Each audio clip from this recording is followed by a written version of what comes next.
This podcast contains adult language, descriptions of violence, sexual references, and other possibly offensive themes. Listener discretion is advised.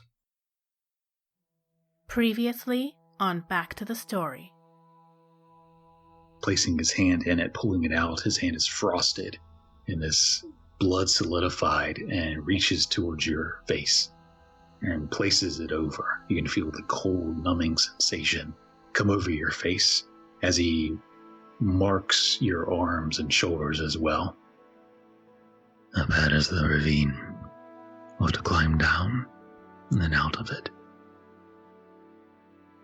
It would not be a bad idea to let Vase know that there is more to me than my small size.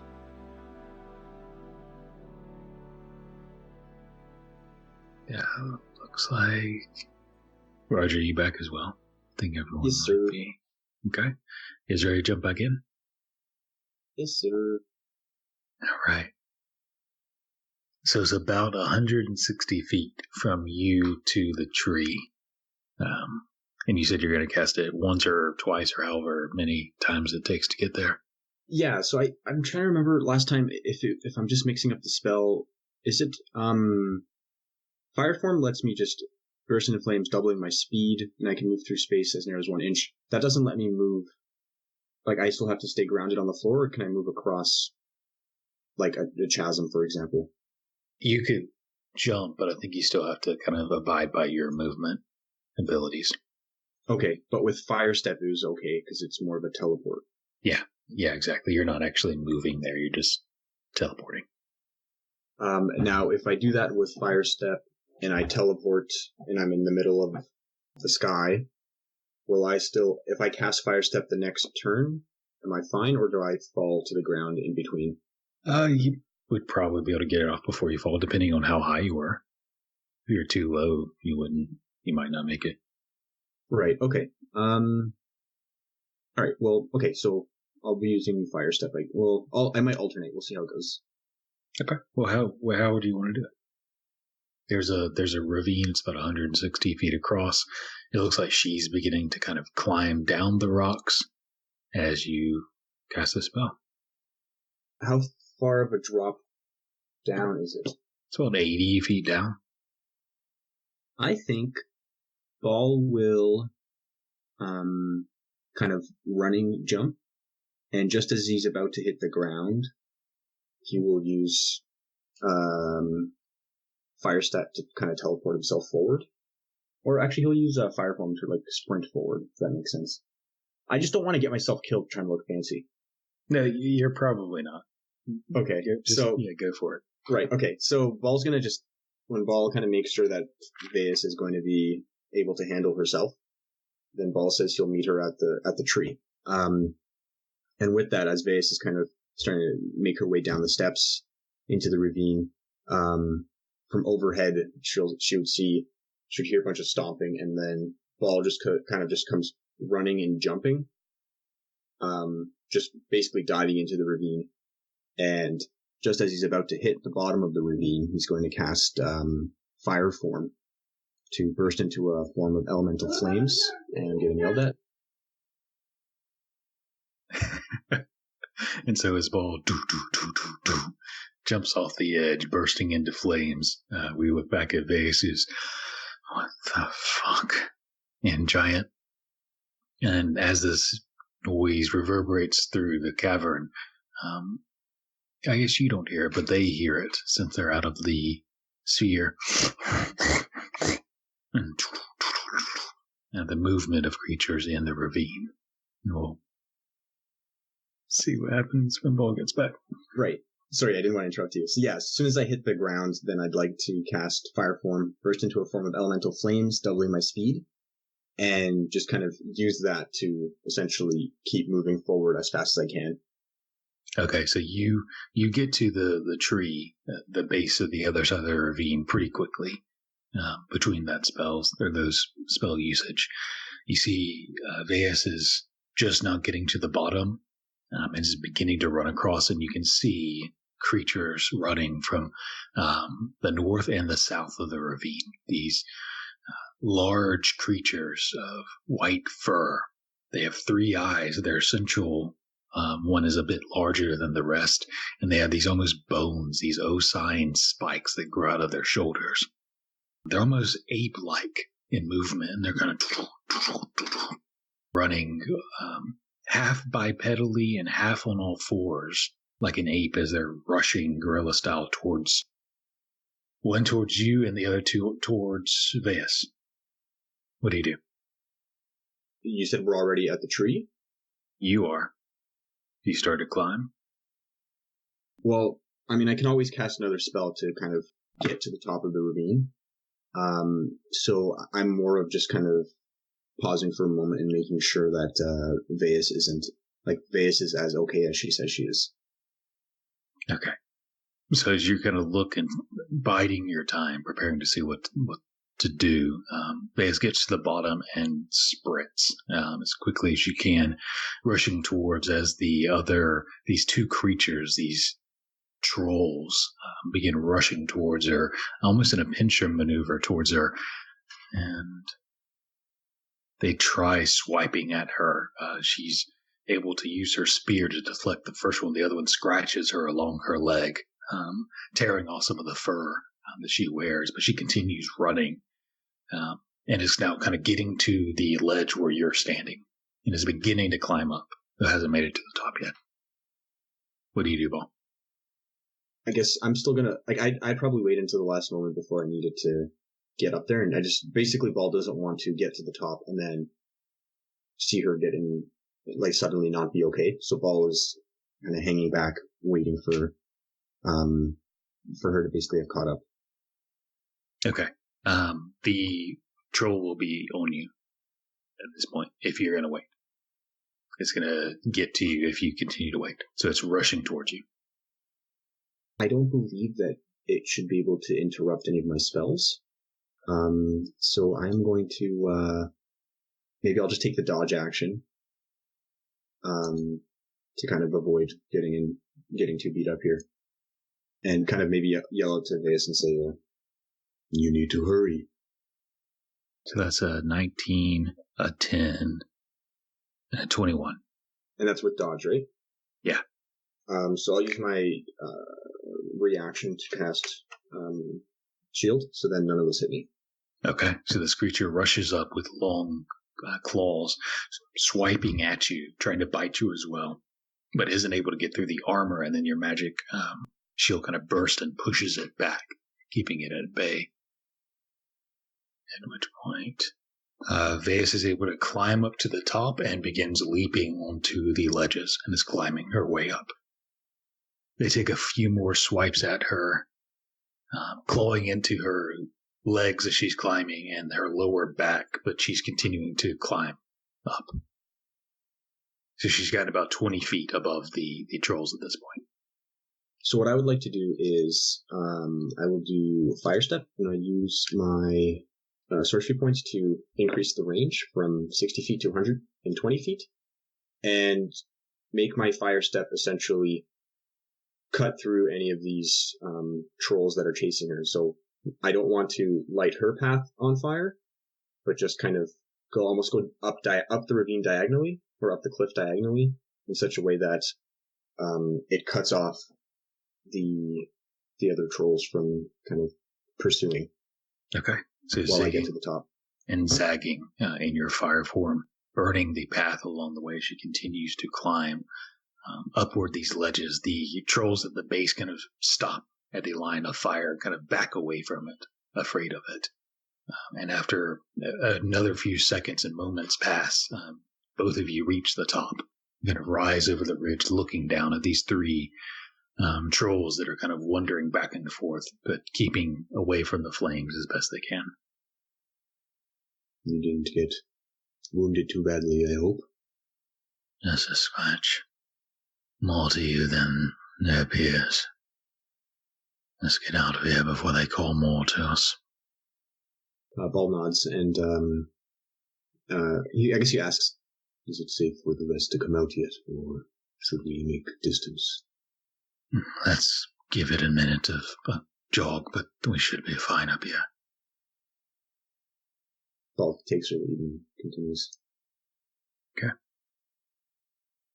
And maybe he relays what's going on, that, we had to be fast as there are many ice trolls, but Veus believes we are safe. You may come out in a moment, I will let you know. It says that, I guess, to Felix, and hopefully Felix is kind enough to relay that. You all can leave now. What? Oh, sorry. No, I'm kidding. I had something out there for a second.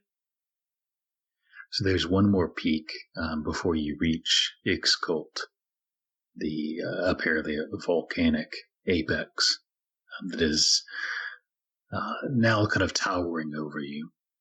Felix, do you ever come out of the sphere during this journey? I haven't really. Okay. Uh-oh. Don't like that. Okay, so you guys continue rising up to the next apex with Veus at the front, at the head, leading you. You've noticed since that ravine ball, she's a bit more, not as cold-shouldered to you, but still is kind of a strong, silent type and doesn't have much to say, but she does seem more open and welcoming to you, relatively. Do we notice that she's taken a bit of an injury when we come out? Yeah, I think it's pretty clear that she has some scratches on her legs and back. In that case, I will just give her a healing word before we go on. And I should roll that, shouldn't I? She took a little bit here.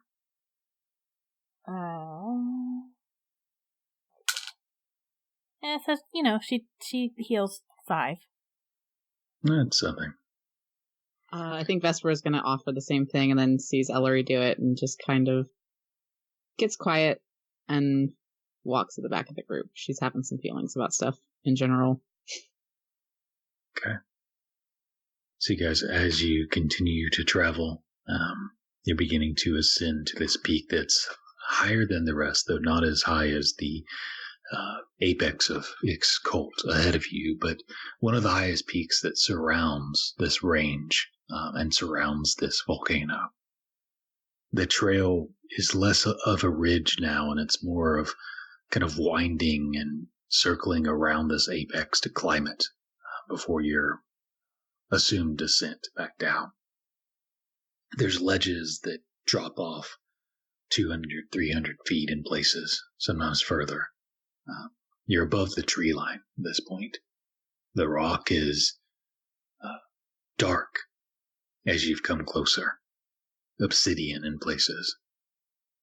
You can see below in the ravines off of this apex, there's the glow of fire, which you realize to be is rivers of magma and lava. You still see those occasional stacked stones marking the path as you continue up this apex. That night, as you're camping, you find a ledge, one with the wall against it marked with glyphs. A few here and there, a few words in giant for those who speak it. Sight, storm, heaven, serpent, in an arc. And as you are resting and Veus is preparing to make a small fire to keep everyone warm, Ball, another one of those memories hit. And you're a boy again. And you hear the hissing of something in front of you. You can look down and see a serpent. Large, but no larger than some sea serpents you've seen in Embershore. It's maybe 12 feet long. Dark black scales. And standing on the other side of it is a female, one you recognize, though younger in this vision. The same woman, giant with stark white hair, who held that spear of lightning in your previous visions. and she's trying to guide you. She sits and crosses her legs in a meditative stance and closes her eyes and urges you to do the same. Do you just hear the hissing of this coiled snake between you? The hissing interweaves with the wind as you're trying to see past it, see beyond. Well, give me a wisdom check. That is a 10. You remember as a boy practicing trying this, sitting in these stances. And in this memory, you can hear the snake hissing, and it begins to move. It begins to circle around the stack of stones between you and Galvamora. You remember these lessons are tough. Nimbasius was always lighthearted and jovial, even when you couldn't quite manage it. Galvamora always had this intensity about her. There wasn't time for failure. You can hear the snake circling, hissing as it comes towards you. You remember reaching your hand out. You remember the bite onto your hand. You feel the venom running through your veins. And a sensation, a tingling. First time you sensed poison. And then you come back, staring into the fire. Is Baeus still awake? Baeus is working on the fire, you said, right? Or is this the fire she's been working on? Yeah, she started the fire at this point. Ball will go over and try to help. He will, kind of as he slowly approaches to kind of help and talk to Baeus, he will cast Ignite on the fire, so he will magically ignite a flammable object I touch with my hand. Thank you. And then he'll say, do you know where Furvcinderok is? She smirks and points off the ledge and towards the volcano in the distance. You can see it's dark out, and there's some cloud coverage. But there's a kind of reddish glow at the base of this mountain from the lava flows below. What do you mean?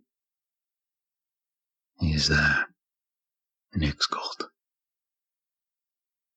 Lord of the Forge. And behold, in the city below. So he still lives? As far as I know, yes. I haven't been here in years. And does Nimbasius still live? As far as I know, all of the sons and daughters, the children of Ladus live.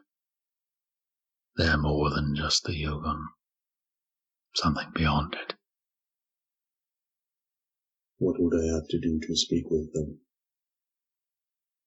Passing the trials would be a good start. I imagine, though, if you come claiming to be the last son of Ladus, that he'll want to speak to you. Suppose we'll see when we reach Valis more. I think, eventually, Ball will continue to, maybe like regroup with Bronze Scales, do our usual kind of campfire stuff and call it a night. Okay. Anything further before we pass to the next day? Not really. Vesper's a little distant, namely from Ball, but she doesn't do anything unusual otherwise. Okay. So the next day comes as you guys begin descending over a couple hours down off this apex and into a ridge. You can see the distant lava flows below, eventually coming into them, walking in these wide ditches made from previous flows. They pass by jagged pieces of obsidian stone. It's warm now. There's this warm heat. some of you may not even need the winter wolf cloaks anymore. There's this light put off by these rivers as you walk along them, and a dark smoke that billows up from the peak of Ixcolt, but also from other rocks and pools of lava as well. Instead of these stacked stones, you see instead of some of those obsidian jagged stones that have been carved as markers along the trails that run next to the lava ditches. You can see as you continue forward, you see this ditch, and the obsidian is carved into an arch, jagged yet beautiful. Something between synthetic art and just natural, part of the natural landscape. You see these roots, dark, kind of brackish brown thorns, and you see this, it looks like it's on fire at first, these stones, but it's moss, kind of burns gently with light upon some of the stones as you pass by. Veus, What is it? would it be alright if I took some of this moss, or is it off limits? Watch your hands, but take it. It's fire moss. I will happily take a sample of that. And it's warm. If you didn't have resistance to fire, it would probably burn you. The smoke that comes off of this sweet, intoxicating. The smell of burning incense. I'll take as much as I can. Okay. This Now stuff, make a survival check for me. What's that over? this stuff kind of reminds me of the Ember Stones. I mean, obviously not the same, just reminds me a little. 25. Yeah, you have a good bit of it. You'll have to put it in some sort of vial so it doesn't burn your bag or anything else, but you probably get 3 vials worth. As you continue to travel, you see these large ibex-like creatures, curved dark horns that are kind of moving along the nearly sheer cliffs to the sides. These goat-like creatures. And as you turn the next corner and cross under another obsidian arc, you can see a large area where the river of lava moves into a pool. There's stepping stones that lead up to this large obsidian marker. It raises up maybe 35 feet, ruined, carved in. And as you move into this area, you see movement. You see individuals with either light gray to dark gray, sometimes reddish burgundy swirls within, wearing metal. One of them is wearing a dark black iron armor branded with glyphs, holding a hammer of obsidian to her side as she moves forth to meet you. Veus kind of takes point as this fire giant approaches. She's tall, the fire giant is tall and lanky, dark burnt gray skin, yellow burning eyes, and this deep red hair, long and wild. I see you're done. What is it that you come here for? Why the approach Ixcolt? And who are these? Veus points towards you, Paul.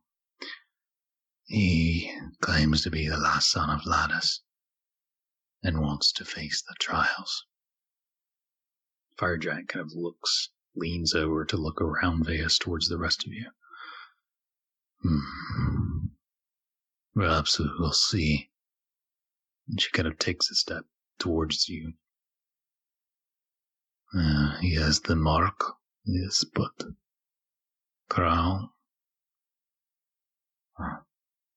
This is not.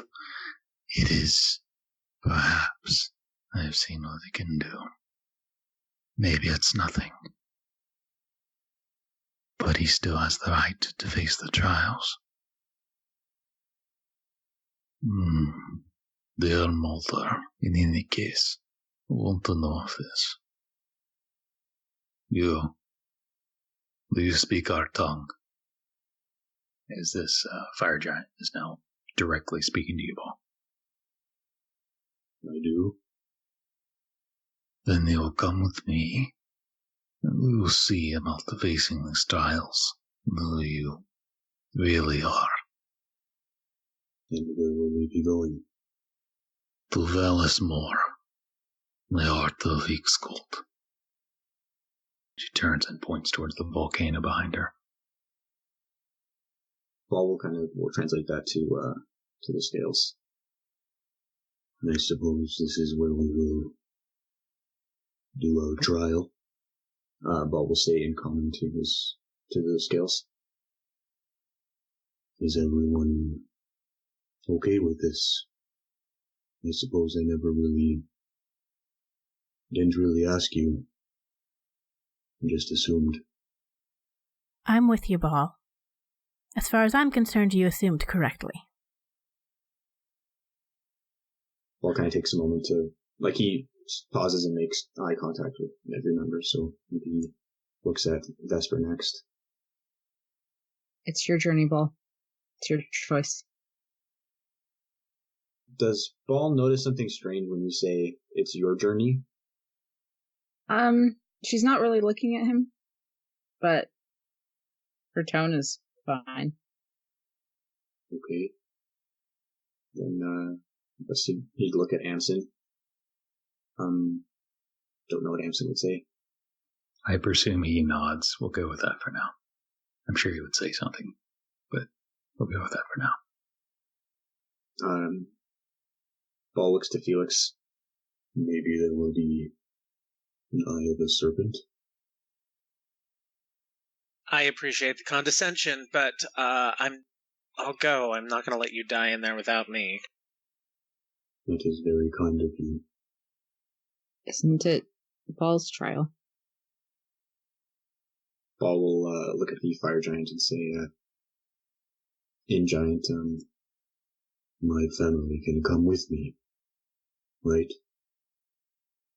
Not for me to say. That is something you'd speak to the Sultan about. But first, before you pass the trials, you'll need to speak to the Earl Báldorok. Will return here if your attempt is blessed. Ball will translate that to the scales and also to Vesper, even though halfway through he kind of realizes doesn't quite need to. This is where I leave you, Ball.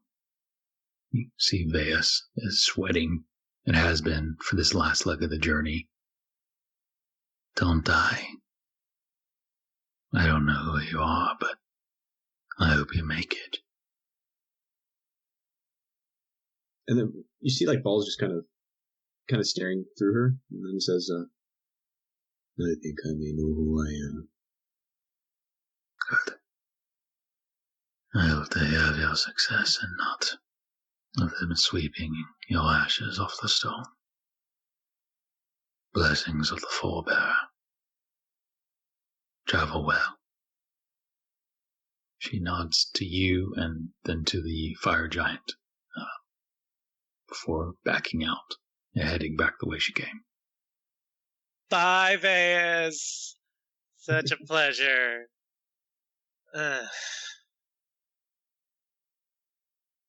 Well, as I said, you will need to speak to the Earl Báldorok first. I'm not sure who they are, but you have to be given permission first. Come with me. They'll lead you there. Ball nods and follows the lead. Actually begins to lead you across this sort of clearing. There's an increased concentration of that fire moss and those dark roots. with the lava pool in the center of this sort of clearing, high obsidian walls to the left and right, all carved in that intricate fashion that's something where art and nature meet. And as she's leading you across this sort of field, another fire giant approaches. Stocky, broad, lighter gray skin, but with soot marks, almost like tattoos on his face and arms and shoulders. He looks at you with burning eyes of coal, sort of gray, dark hair, matted, almost like dreadlocks kind of flowing back.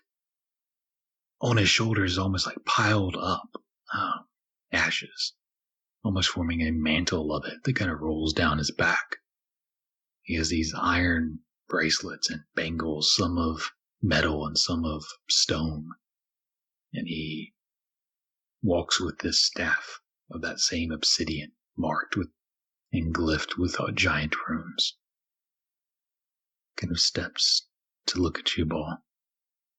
Eyes tilting, kind of leaning in. He has almost like snake-like mannerisms. I'm not sure what it is you seek, child of fire and fury.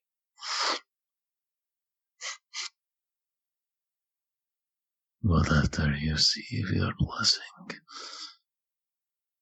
you will have to move through the Karn of Drovdar. Tell me this, though. Why? Why are you here now? Who are you? What child walks into these lands ruined as you have, carrying Avalmar of all things, holding a crown yet not wearing it? Who are you? Paul kind of pauses, kind of thinking. Out of character, I could be wrong, this would be kind of funny. In character, Paul kind of grips the hammer, grips Avalmar. How do you say it again? Either way, Avalmar, Avalmar. He grips Avalmar, looks up and says, I am... Okay, I have to ask a question out of character, otherwise it would be dumb. Yeah, actually, fuck it, he just says it anyway.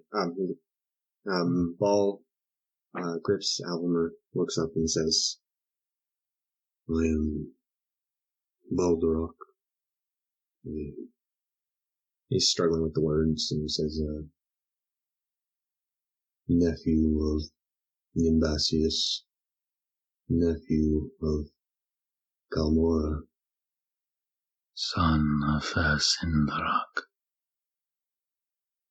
Furvcinderok. And Ball, there's a flood of memories that started once you said your name out loud, and that's what you recognize it as. And there's a flash, just for a moment, of you as inside of this cavern, heated lava, the obsidian spire raising out of it, someone lifting you up towards it with hands darkened by soot. And you're flashed back to where you are as this fire giant reaches their hand and a single finger places it upon your chest, roughly tracing the basics of the rune. The son of Furvcinderok. I remember. It was by my hand that you were ruled. You returned at last.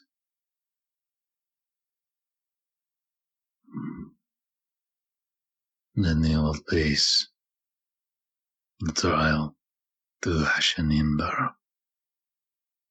We will open it for you. You will have your mantle of ash The heart of the Titan serpent. And he smiles. And the return of Tyrus will commence. Come, Báldorok. Let us go home. Ball looks over his shoulders to the bronze scales and says, and to them says, I think this is where we go. Are you ready? I think everyone else is.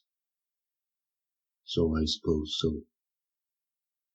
You follow these giants along the trail of lava, descending down to eventually these arcs of obsidian become entire walls of them, into the maw of a cave of it. Fire moss burns and gently lights up the way, as well as lava the stone has been carved so that it rolls in very thin rivers along the perimeters of the halls, lighting them up gently. As you enter the main hall and eventually into what looks like a settlement, ancient and large, though far less populated than you would expect from its size. The doorways rise 40 feet to the air in places. You see more fire giants moving this way and that. A few others in that dark iron branded, carrying their own obsidian hammers. In addition to being lit by the lava rivers along the perimeters of the halls and chambers, there are these lanterns filled with rocks glowing, burning. The obsidian halls are carved beautifully and intricately. In places, the obsidian is almost carved as if living flames. You can almost see it moving, and yet it's solid as stone. You move through the molded gates, where you see what must be a guard post. These Báldorok wearing that dark iron branded armor, carrying their obsidian hammers. And you've gathered a small following of fire giants who follow from the sides and behind, leading up to these gates. With Clagir, the suit hand kind of waves, he's able to get one of the Báldorok to take their hammer and putting it into a keyhole, turning it, cranking, releasing a lock that moves the gates aside. You're able to pass through further into the city. You can see the rest of the city. There are settlements and places where these fire giants live, but the city is much larger than its population. There's entire areas that it seems as you enter, walking along this road where you can see down to the left and the right, large swaths of the city that is uninhabited. And the population has dwindled to far less.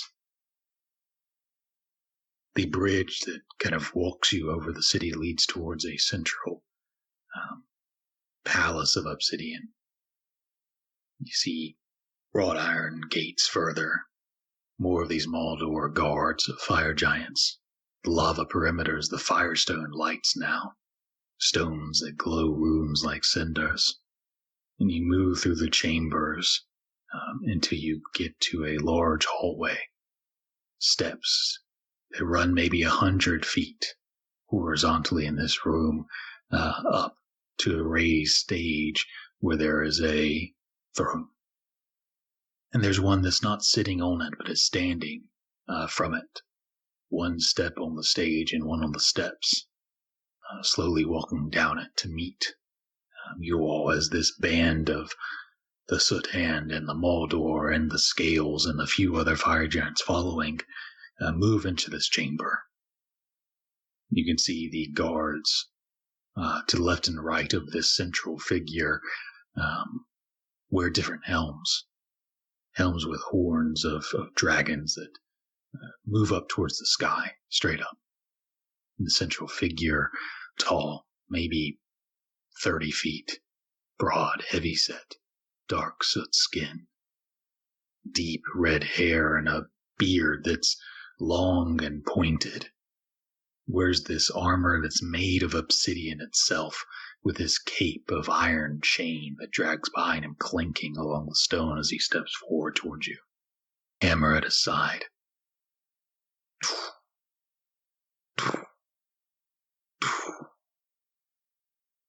We see the image of the scales to the left in some of the fire giants, and to the right, this figure.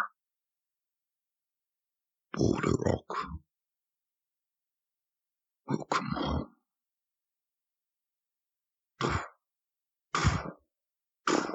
The figure takes a few more steps forward towards you, rising up 30 feet into the air, this massive chamber. You carry off a mare and a crown of ruby. You return to us at last. And this, in this hour, tell me, son, what is it that you seek? I don't know. When he says son, do I get does Ball get a sense of who he's talking to? You. Well, I mean, or who Ball is talking to. What? Sorry, did you say, like, who is it that this giant figure, who is this giant figure? Oh, I see what you're asking. This is Furvcinderok. Right, okay. Vesper's been quietly translating. When he says son, she stops for a second and then continues. I think Ball just kind of ignores his question. It's just like, I believe it, but I don't understand. How are you, my father? It has been some time. Clear this chamber, and we'll speak to my son in private. He looks towards the fire giants kind of behind you, watching out of curiosity. Leave. You as well. Turning to his guards to left and right of him. We should stay just who these others. Leave. They nod to him and leave, and so do the rest of the fire giants. Leaving Ball and the rest of you in this chamber alone with him. It has been years, son, since I've seen you. Since the days of Black Ice. Do you remember? Where did you go? Who are these people? Do the days of Black Ice, does that mean anything to Ball? No. These are the bronze scales. They are the ones who raised me. They are my family, brothers and sisters. Now you meet your family here. When he says that, and Vesper starts translating it, she starts to have smoke curl off of her. Báldorok, I'm told the skies are changing, that the time is nigh, and I know this must be an incredible burden upon you. It has been a long time since we worked the forge here. You were but a boy then. What do you remember? Anything? My sister has been seeking you, trying to find you for years. I only remember. Ball just kind of shakes his head and he says, I don't remember Báldorok. I remember Ball of the bronze scales.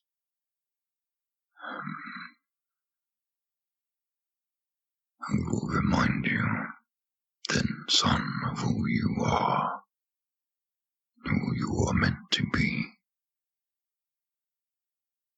You are my son, yes.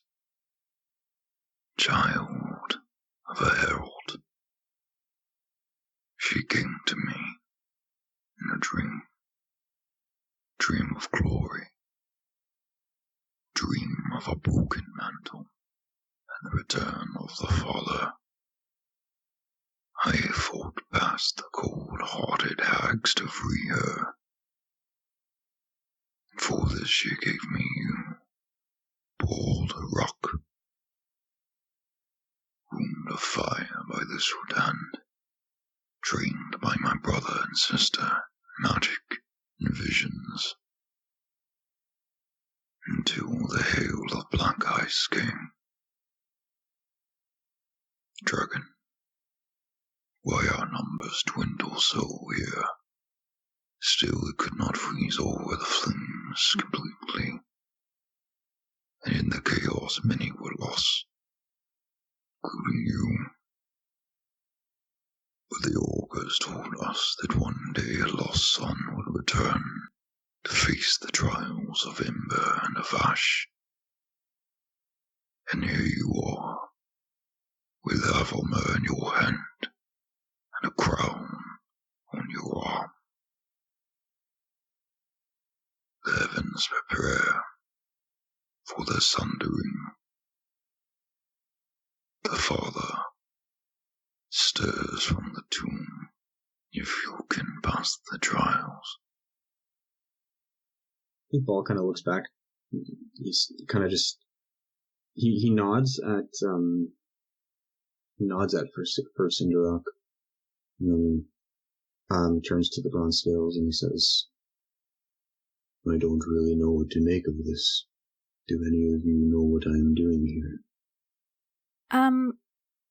I know it may be difficult to tell since I don't understand the language that's being spoken, but can I get a sense of Furvcinderok's attitude towards Ball?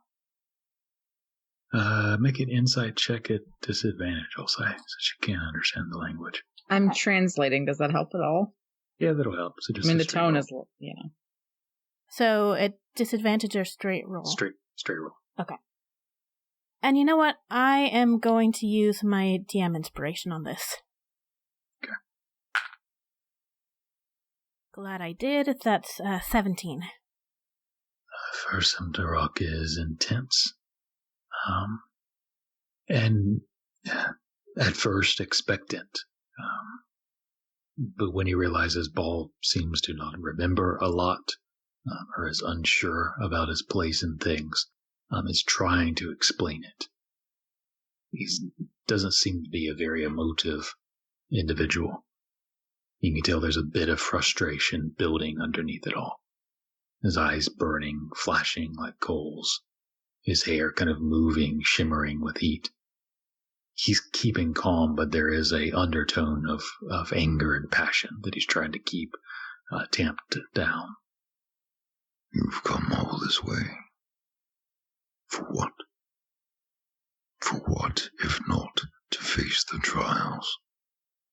Claim your destiny, to fulfill the trials, bring forth the Father. What would you seek if not for that?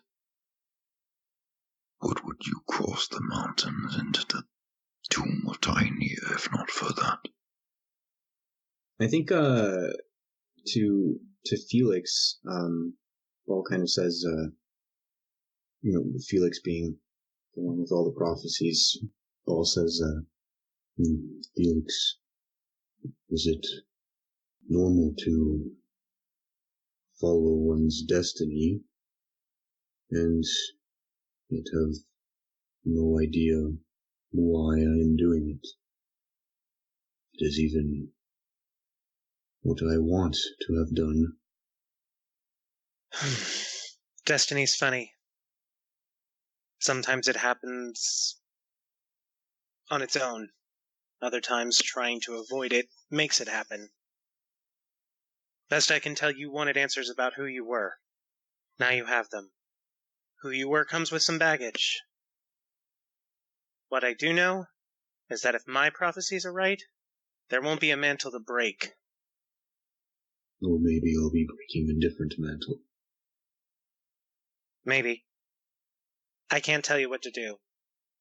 But, not gonna lie, having a bunch of giants at our backs, not a bad thing. They are quite large. And Ball turns back to Furvcinderok and says, I don't quite know why I'm here, but I don't feel like I should be anywhere else. Maybe next time I restart the trial. Glad to hear it, Paul. The trial. And he smiles and kind of shakes his head. You can tell there's some pride there. The trial of Ashenimber is dangerous, and through it we move to the tomb of the Serpent Titan, long slain by Tyrus, to the bones of it, the bones of Sador.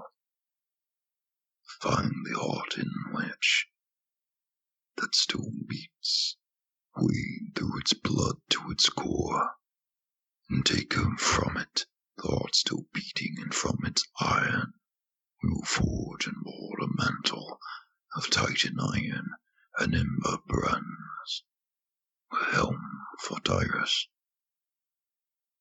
You've had a journey. You will no doubt want your rest before this next leg.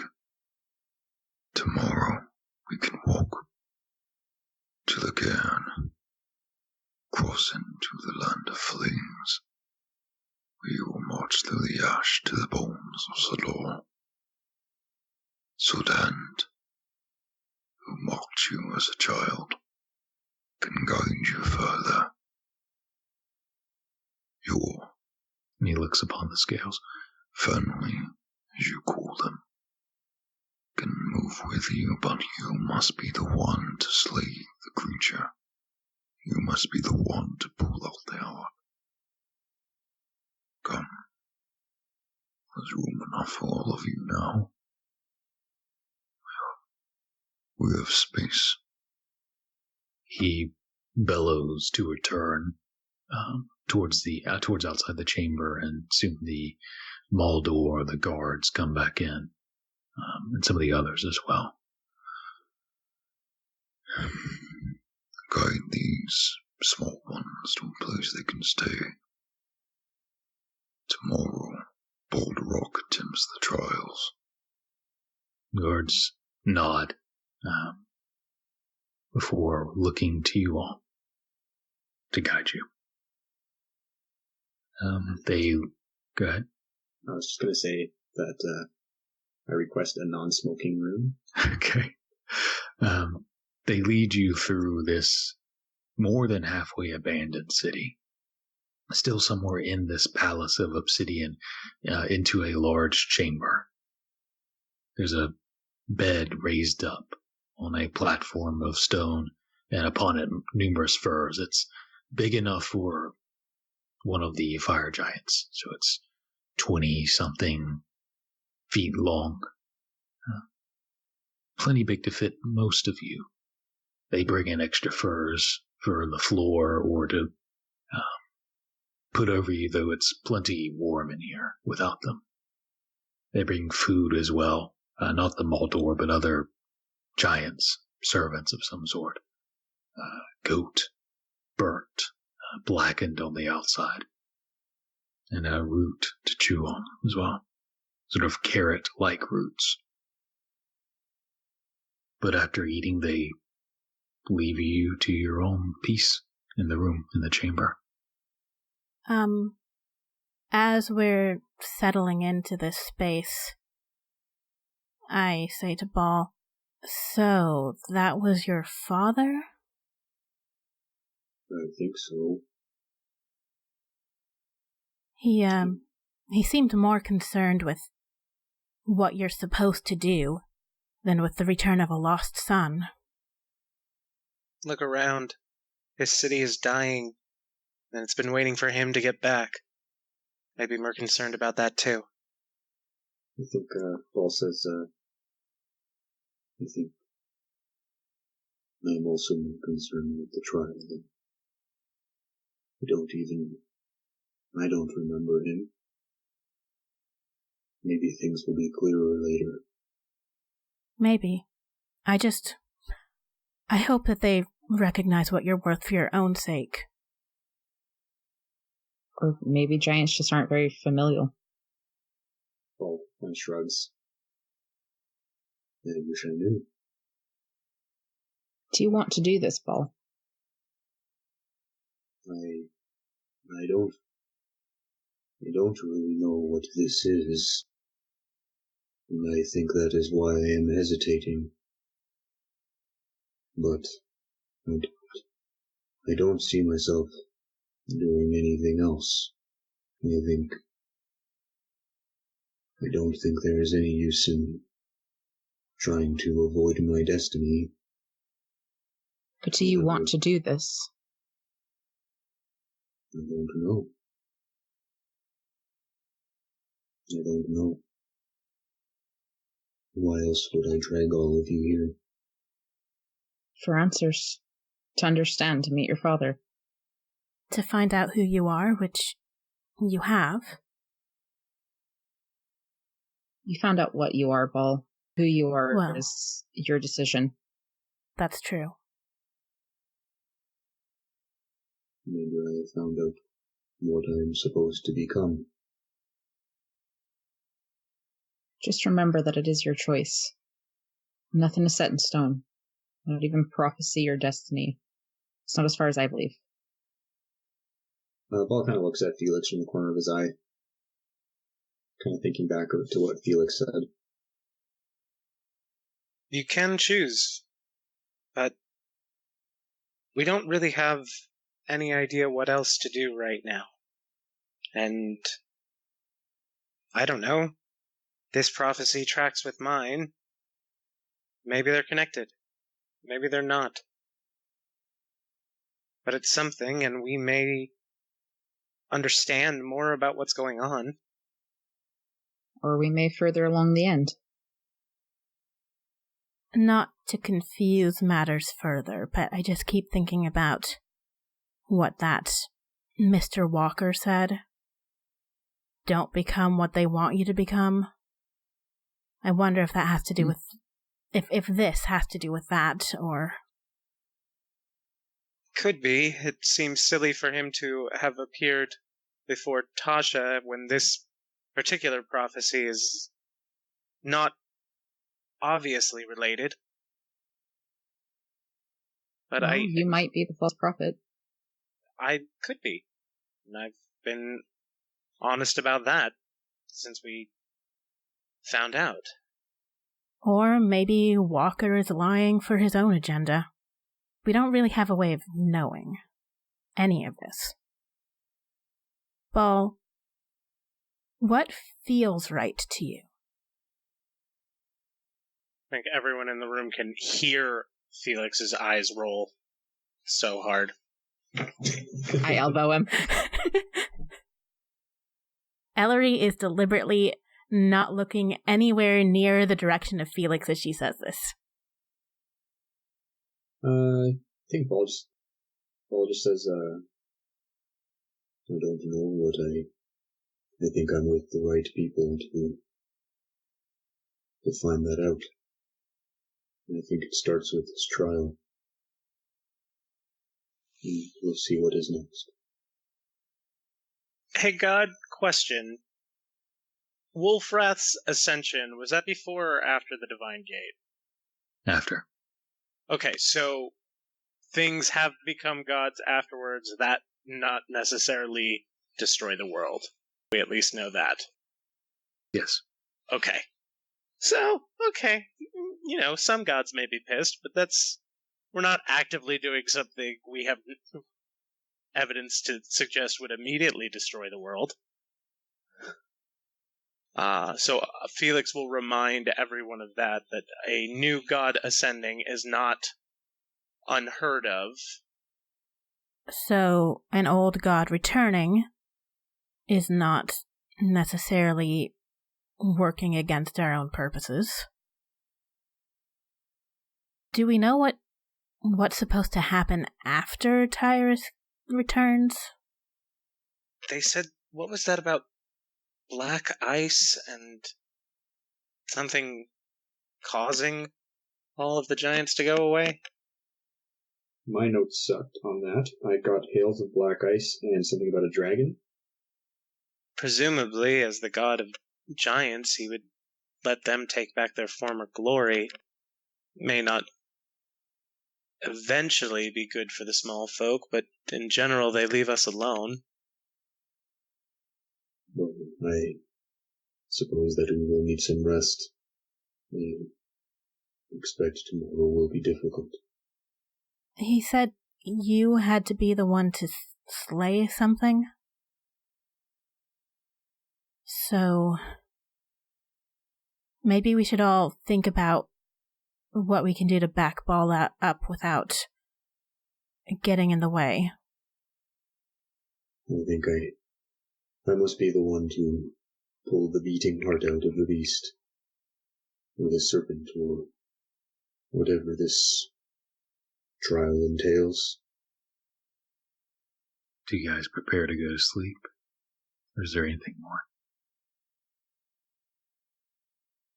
Unless someone wants to do something, probably just, prepare to go to sleep. I think Ball will spend some time contemplating, kind of spending some time with, Handlemer. Valmer. Well, do you want me to identify that? Have we done that? I don't think we have, so, I don't think Ball will stop you. I will, help him identify the hammer, just to make sure we know what it can do. Okay, and I'll send that info. It is a powerful, very powerful hammer, magically. But I'll send you the details on it. Hey, God, what's an acceptable offering to Aileen? The blood of innocence. No, she didn't like that. I already tried. Kittens are usually accepted. It's kind of what you can give. Generally, it's in temples, it's supplies, food or bandages, and herbs a lot of times, especially ones that are associated with healing. That can be made into salves are pretty common. Jeez, I don't know if I really have much. Vesper's gonna wait until everyone else falls asleep and Felix is meditating. And then she'll, as quietly and carefully as possible, kind of extract herself from Amson's arms and take out some of that new fire moss and just go through like her herbalism kit. I've got a bunch of random herbs in here. I've got like grave petals, lichen moss, a couple different just bits of food and rations until it equals 25 gold pieces. Just kind of bits and pieces of healer's kits and bandages and things until I kind of get and some coins if I have to supplement. And I'm going to ritually cast divination. Okay. Which I will try and find for you really quick. That's got a deep description. I'm all just pulling up divination. The spell I can normally control find, but it's not working. Here, hang on, I got it. It's just all pulling up the spell, the scroll. Oh, I found it. Okay. Yeah. And once I've got the moss kind of burning as an incense, I'll pray to Aileen and ask her, are we doing the right thing by taking on this trial? Is this the right path? As you're burning the incense and the healing alchemical salve and herbs and the fire moss, that scent of burning incense when you are collecting the fire moss comes stronger as you burn it in this ritual fashion to reach out to Aileen for guidance. The smell's intoxicating and your vision blurs, and in that smoke that drifts up towards the roof of this chamber, an image coalesces, almost looking through rippling water to see it. Light of 6 wings, a figure gently floating, flying in front of you. And she looks at you. If he attempts the trial, he will succeed. And from the blood of a titan, a god will return, and the mantle will be broken. Does this seem upsetting to her? Pantheon lies in an intricate balance in the heavens. The decisions of the returned god could tip the scales. Tyrus lost the conflict. Many gods stood and did not aid him or the other, choosing to remain neutral. He may choose to attempt vengeance upon those lack of action. I cannot say for sure and certain. All I know is that if he attempts it, he will succeed. Sire Tyrus will return. The mantle will be broken, and the Sara, which is celestial for gods, I think you understand that, will be unbalanced. Tread carefully, child. Thank you. The image begins to fade away, coalesces for one last moment strongly. She looks in your eyes, the 6 wings almost enveloping, wrapping around you. Watch the skies. And the smoke dissipates. And you're woozy, you almost feel drunk from the fire moth smoke, but the image does disappear, leaving you quiet in the chamber. I'll look over to Felix. Okay. I'll get up and set a hand on his shoulder and kind of wake him or rouse him. Did you not find the answer you were looking for? Oh, no, I did. And I repeat what she told me. That makes sense. So, what do you think? Should we try and stop this or let it unfold?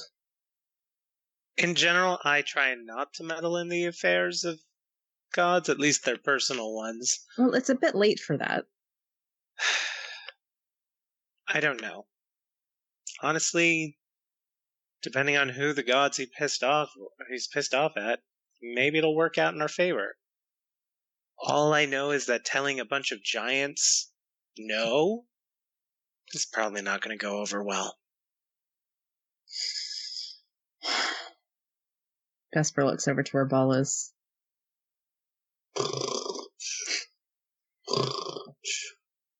So we learn more, and to keep our options open. I suppose. Ball doesn't seem too set on this himself. Let's try and learn more tomorrow about what befell Tynir. Maybe we can find out which gods he might be angry with. I just need someone on my side right now, Felix. And you think that's going to be me? I mean, I hope it is. I'll think about it. Look, if you really don't want it to happen, we'll try and find out more. And if we get desperate, I do another deep dive.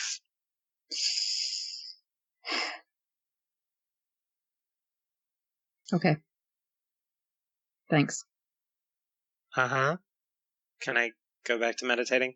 Yes. Good night. And as you guys are meditating and finding rest, are you in the sphere? How are some of you in, some of you out? I assumed we were resting out.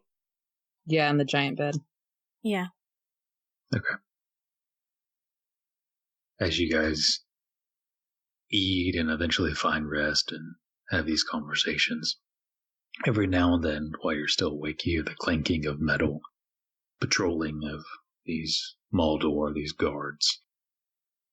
It quiets down eventually as the palace of obsidian settles down. Who has the highest perception? I mean, I'm awake. Okay. You hear Felix in your meditations, kind of distantly, that clanking of metal. Not unusual, you've heard it before, passing by these guards, but it stops outside of the chamber door. As the stone doorway is pushed aside, you see a 25-foot giant in black branded armor of the guards, the Báldorok, hammer of obsidian in his hand, the helm with 2 dragon horns rising up towards the sky. You see these glowing eyes burning like coals. You see a beard, long and pointed, as the hand kind of grips around the hammer. I'm going to cast Detect Thoughts as quietly as I can. The components, is that something they might notice? Yeah, there's verbal and somatic, but if he notices me, he notices me. Okay. As he begins to take in a step and another step, you detect thoughts and the words that flash by. The thoughts almost overwhelm you because they're passionate, angry, furious, jealousy, betrayal, murder, kill, mine, take. As he's looking towards the bed and moving towards it. Starting with Ball, psychically shout to one at a time, get up. And that's what we'll leave off. Thank you for listening to this episode of Back to the Story. For notifications when an episode goes live, you can find us on SoundCloud, Spotify, iTunes, or wherever you prefer to get your podcasts. Download the app of your choice and subscribe or favorite us there. We also have a YouTube channel called Back to the Story, an actual play podcast. If you'd like to contact us, you can tweet us at back2_the_story. If you can't fit it into 280 characters, you can always email us at thebonfirefables@gmail.com. And if you'd like further information about the campaign, the player characters, NPCs, or behind-the-scenes sneak peeks, follow us on either Twitter or on our Tumblr, back-to-the-story.tumblr.com. Lastly, if you'd like to support the show, feel free to buy us a coffee at ko-fi.com/backtothestory. We'll see you next time in Northville.